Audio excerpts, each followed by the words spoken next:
Yes.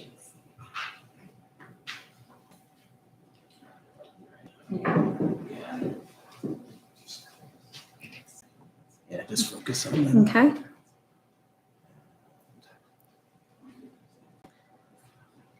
All right, Mr. Comptroller, if you take it from the top. Okay, good afternoon, everyone, again, and welcome to today's meeting of Board of Revenue Estimates. I'd like to, at this point, recognize the Board's Executive Secretary and Director of the Bureau of Revenue Estimates, Robert Rearman, for his report. Robert? Thank you.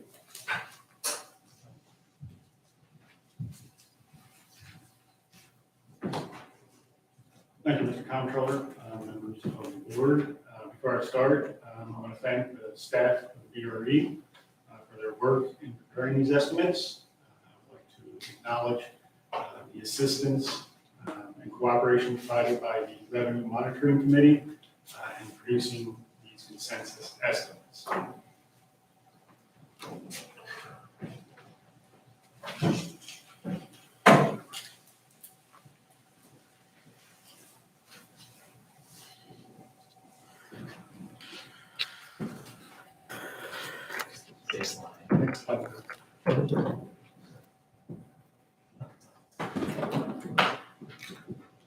So the last 2 years, the federal fiscal stimulus has driven up revenues higher than anticipated. It's led to a series of write-ups in our estimates. We are today proposing to increase our fiscal 23 estimate by $1.2 billion. However, this does not reflect increased optimism about the economic outlook, nor does it reflect higher growth rates in state revenues above what was previously anticipated. Rather, it updates our estimates to account for larger than expected revenues in the latter half of fiscal 22, and in particular, a large amount of final income tax payments made for tax year 21. It is clear that the economy is an inflection point as the direct impacts of the federal fiscal stimulus are wearing off and fading. Inflation is at a 4-decade high, and the Federal Reserve, in response, is raising interest rates in order to slow economic growth to reduce inflation. Accordingly, our forecast is largely consistent with what we projected in March of 22. We called for a moderating of state revenue growth. We are, however, decreasing our growth expectations primarily in fiscal 23 due to slower economic growth. On an ongoing basis, we project that general fund revenues will increase by 2.2% in 23 and a little more than 3% in 24. After accounting for actions mandated by legislation, we project that total general fund revenues will decrease by 1.5% in 23 and total $23.7 billion. Most of that difference is due to a one-time transfer of $800 million in personal income tax revenues to the Blueprint Fund. After that impact goes away, in 24, we project that total general fund revenues will increase by 6.6% and total $25.3 billion. Next slide, please. Presenting kind of a distilled version of our forecast by our major tax types. As I mentioned, fiscal 22 revenues exceeded our estimates by about $1.57 billion, and most of that was responsible to this additional non-wage income that we received in the personal income tax. An additional large source was the sales and use tax, where we believe that inflation and high income growth drove higher than expected collections. We did lower, as I mentioned, our growth rates, and this reduced our forecast by about $300 to $400 million in 23 and 24. But this large overpayment from fiscal 22 is flowing through our forecast. Next slide, please. Putting our forecast in context, this has the average annual rate of increase in the 5 years before the pandemic, our elevated growth rates in the last 2 years, and what we project in fiscal 23 and 24. Starting with the individual income tax, it typically been increasing by about 5% before the pandemic, before this elevated growth rate. But we project it will slow to 4% in 23, mainly due to a decrease in capital gains income. We do forecast it rebounding to about 5.4% in 24. The sales and use tax on a general fund basis, that growth will decelerate as well, but there are some distribution issues I'll talk about in the next slide. So overall, our ongoing general fund revenue forecast, not only is it less than what we've experienced in the past 2 years, but it's below in both of our years, kind of our long-term average prior to the pandemic.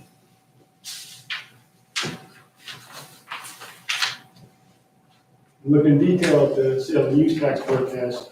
Chapter 33 of this past legislative session established a more effective method of providing sales and use tax revenue to the Blueprint Fund for Education. Of the total receipts from the sales and use tax, there's certain percentages that are distributed to Blueprint. That distribution goes up in 2024, so the Blueprint Fund does benefit from that, but our general fund revenues over that period are largely flat.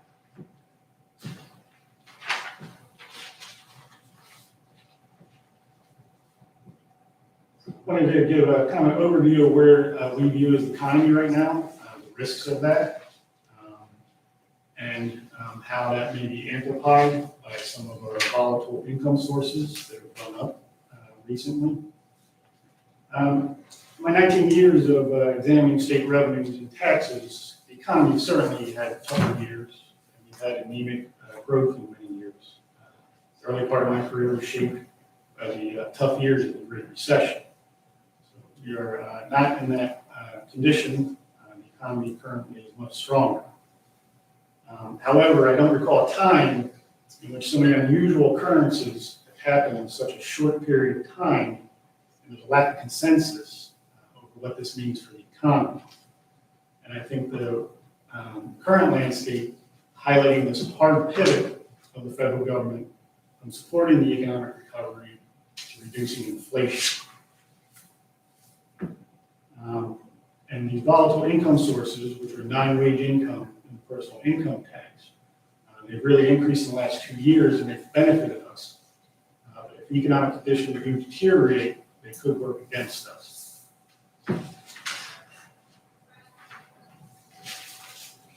Just providing a little more detail on the Federal Reserve. I view them as kind of the stewards of the U.S. economy, and they've been pretty clear about what they're trying to accomplish, at least recently. And they've stated very clearly that in order to get inflation down, it's going to require a period of below-trend economic growth. And unfortunately, we're too early in this process of the interest rate increases to know if they're going to be successful in reducing inflation without causing a recession.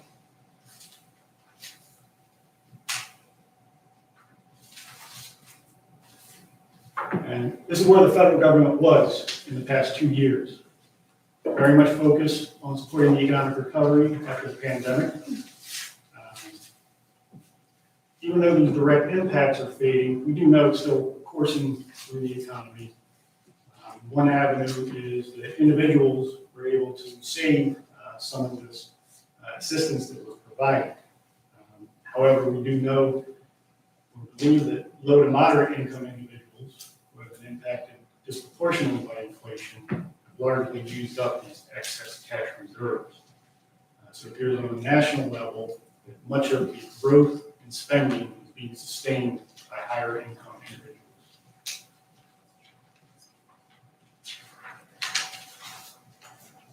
This is where the focus of the federal government is right now. This elevated inflation that is running well above the Federal Reserve's target of approximately 2%. A necessary condition did happen in the last couple of months. Inflation did moderate, but again, we're well above the rate that is seen as sustainable by the Federal Reserve. We do know, however, that the longer inflation remains elevated, more likely there will either be a recession because the Federal Reserve will increase interest rates more, or we will have a period of low growth and high prices.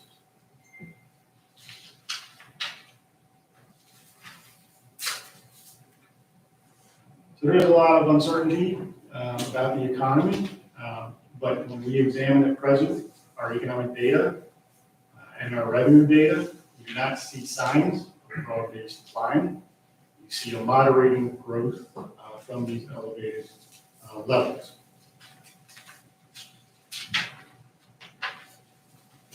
And putting that in the context of our jobs forecast, we did see this very rapid recovery from the pandemic, but that has moderated as of late, and we do have a moderate growth in our forecast. We also have reduced our expectations in job growth slightly due to slower economic growth compared to our March forecast. Our withholding data also is largely telling the same story. Prior to the pandemic, that was increasing by about 4% each fiscal year. It was elevated, like many other revenue sources in the last 2 years, about 7% in the last fiscal year. But in the last 3 to 6 months, it's going to return to a more typical rate of growth.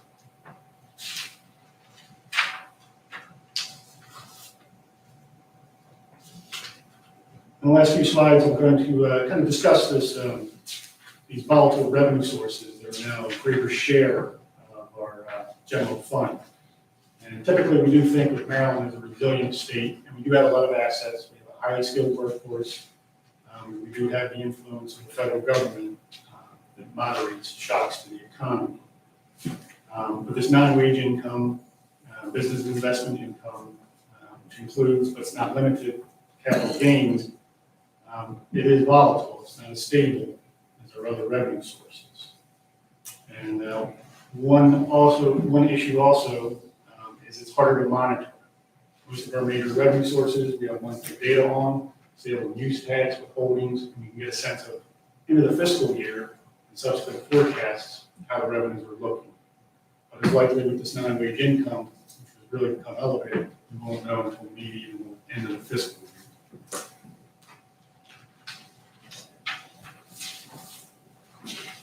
And turning to capital gains, I think this illustrates two things. First, kind of the dynamics of the forecast that I mentioned, where we do have capital gains decreasing by double digits in tax year 22. We know the markets have had a very tough year so far. Other assets such as bonds are also decreasing. But we also estimate that we receive much more than expected capital gains income in tax year 21. So although we have a multi-year cumulative decline and a more bearish forecast, we're building off of a higher base, and we expect more income from this source as a result.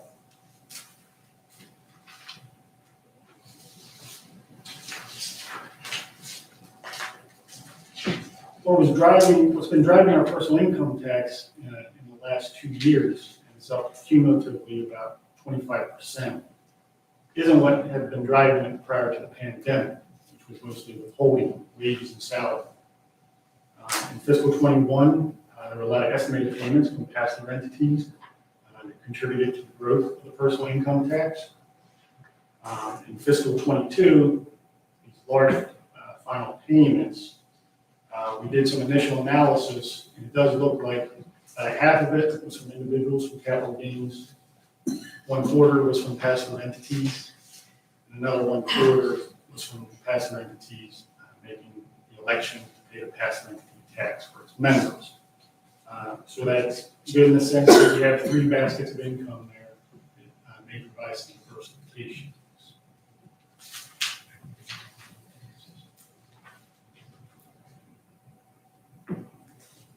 And these non-holding revenues and the personal income tax, this non-wage income, there has been a long-term trend that's been growing faster than wages and salaries and our other revenue sources. But this has become elevated in the last 2 years. In fiscal '22, 1 out of every $5 deposited in the general fund is from volatile income sources. We do in our forecast, we add $1.3 billion cumulatively to the personal income tax. That is all from wage income. We have non-wage incomes projected to be flat over time, but we still are at an elevated level in our forecast compared to historic norms. State leaders have done an excellent job increasing our cash reserves in case there is a deterioration in the economic conditions. With the rainy day fund, a balance of approximately $1.66 billion alone. But our foundations of our revenue structure may not be resilient as we thought because of these non-wage income and its volatility. So I think from a risk management standpoint, you want diversity and you also want your risk to match your appetite. And if we're investors, we would kind of sell these wares and rebalance, but we're not able to do that as a state. But we do have an excellent fiscal policy, the revenue volatility cap.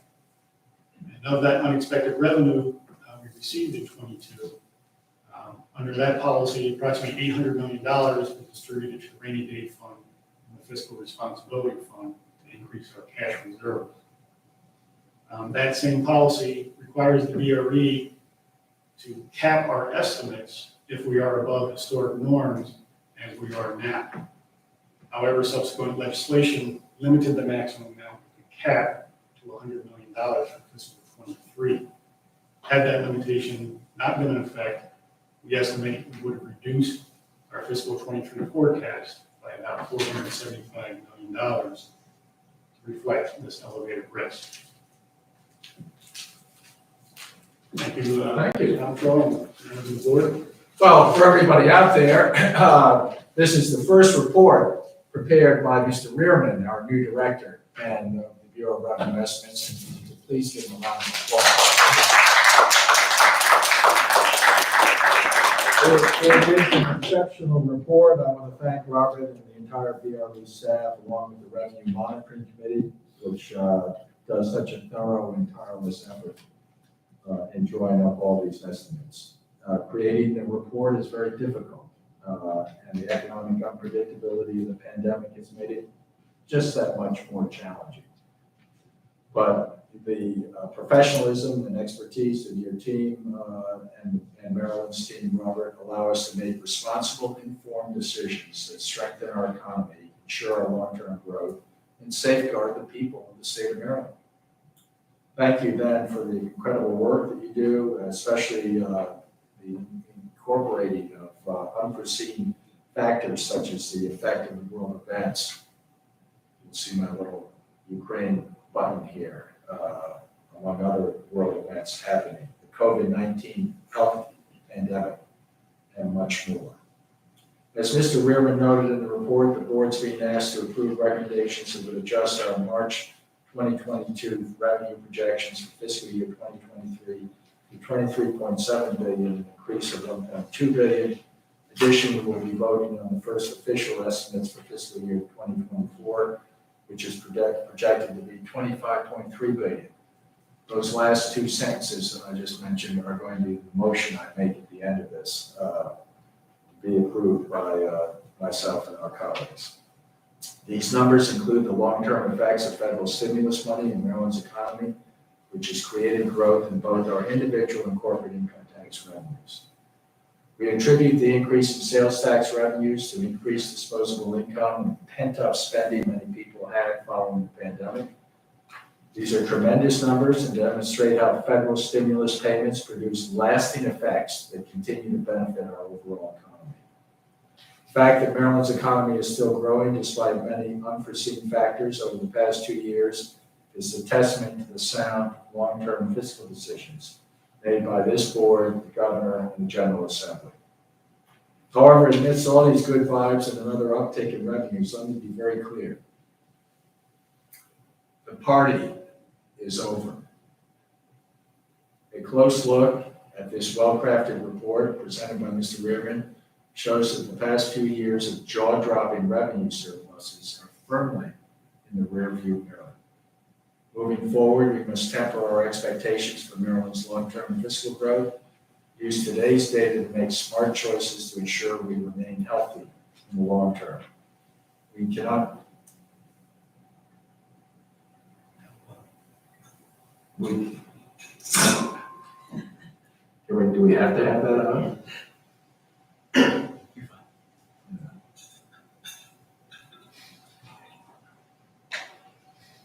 Sounded like the voice of God or something.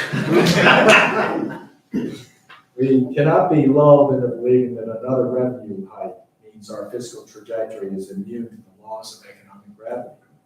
History shows that extended periods of economic expansion are followed by fiscal contraction, in effect, which goes up. Whatever goes up must come down. And we see it happening in real time. The Federal Reserve is purposely, deliberately, raising interest rates to curtail inflation. The spigot of pandemic funds that Maryland has received the past 2 years will soon run dry. Additionally, the volatile political climate here at home and the ongoing war in Ukraine continue to roil the global economy. Make no mistake, today's report is good news overall for the state's bottom line and underscores the strong bones of our state's economy as well as our ability to weather tough times. It shows that higher skilled job sectors like those in technology and science industries are thriving. However, many Maryland families continue to face challenging financial times due to the economic instability created by the pandemic. We have evidence that Maryland workers in lower wage industries are recovering more slowly with little wage growth. And those who might have been able to save money over the past 2 years are now being forced to dip into their reserves as inflation raises the cost of basic goods and services. By far, the largest increase in income tax revenue was generated by non-wage income and capital gains, which thus far outpaced our previous expectations.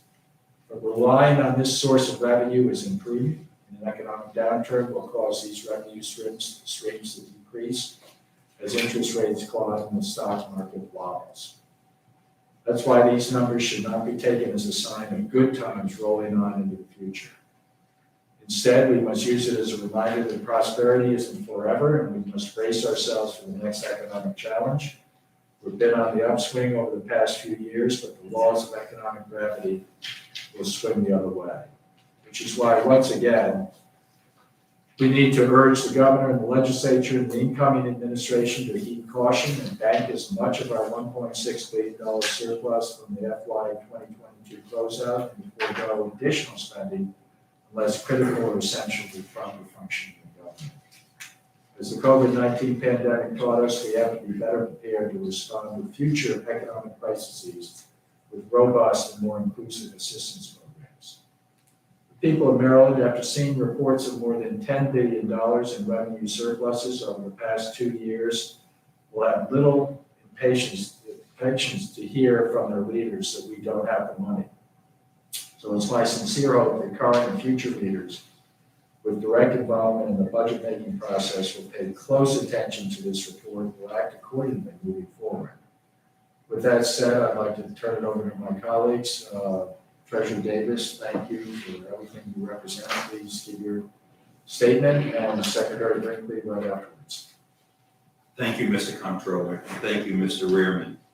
And good afternoon, everyone. Let me begin by thanking the Bureau of Revenue Estimates as well, staff as well, and members of the Revenue Monitoring Committee for their help in developing this estimate. The revenue revisions outline better than expected growth, and combined with the recent news of nearly $2 billion surplus for the second year in a row, Maryland remains in good shape, and I'd like to recognize the state for its efforts. I'd also like to recognize the important work of the General Assembly in guiding constituents during these ever-changing times. A lot has been said about the state of our economy these past months. While this revenue increase is positive for the state's fiscal outlook, I can understand why some may caution in light of the current economic news. I have a slightly different take on what this means for our state. Let me start by whenever I think about government and what it's supposed to do, I refer back to Abraham Lincoln. He said back in 1854, the legitimate object of government is is to do for a community of people whatever the need to have done, but cannot do at all, or cannot as well do for themselves in their separate and individual capacities. From what we know now, I think when we started our rainy day fund, or where it's traditionally been, it's been in the neighborhood of, I guess, 500 million. I believe now it's up around 1.67 billion. Am I close? Correct. Okay. And that is what we should do. We definitely should have a strong cushion to balance difficult times. But where I sort of differ at is this: at the end of the day, and I'm not saying anybody is saying anything differently, but I think at the end of the day, and I was discussing this with my staff Friday, and ironically, I think the Sun did an editorial on it on Monday. And essentially, where I'm coming from on this is we have a lot of need in our community. Our job, when we collect these tax revenues, it's not to have a robust bank account. I mean, you have one for difficult times, but it's not there. It's to meet those needs that Lincoln was talking about.